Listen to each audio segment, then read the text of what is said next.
Hi, இன்றைக்கி என் ஸ்டைலில் சுண்டக்காய் காரக்குழம்பு எப்படி வைக்கிறதுன்னு பார்க்கலாம்.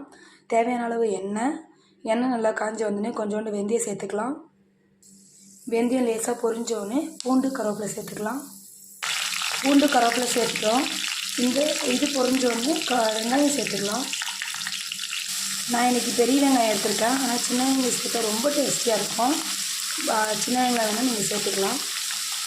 வெங்காயம் நல்லா வதங்கினே ஒரு தக்காளி சேர்த்துருக்கேன். இது ஆப்ஷன் தான், வேணும்னா சேர்த்துக்கலாம். 1/4 ஸ்பூன் மஞ்சள்தூள் சேர்த்துக்குங்க.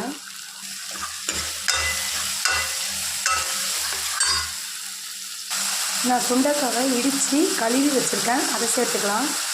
தேவையான அளவு மிளகாத்தூள் சேர்த்துக்கலாம். குழம்புக்கு தேவையான புளி ஊற வச்சுருக்கேன், அதில் கல்லுப்பு சேர்த்துருக்கேன், கரைச்சி இதில் சேர்த்துக்கலாம். நான் கொஞ்சோண்டு தேவையான அளவு தண்ணி ஊற்றியிருக்கேன். இப்போ எண்ணெய் பிரிஞ்சு வந்துச்சு. நான் புளி கரைச்சி வச்சுருக்கேன், அதை சேர்த்துக்கலாம்.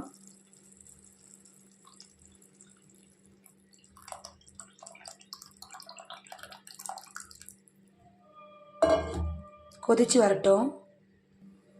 இப்போது பாருங்கள், இந்த அளவுக்கு இருக்குது. இது நல்லா சுண்டி எண்ணெய் பிரிஞ்சு வரட்டும்.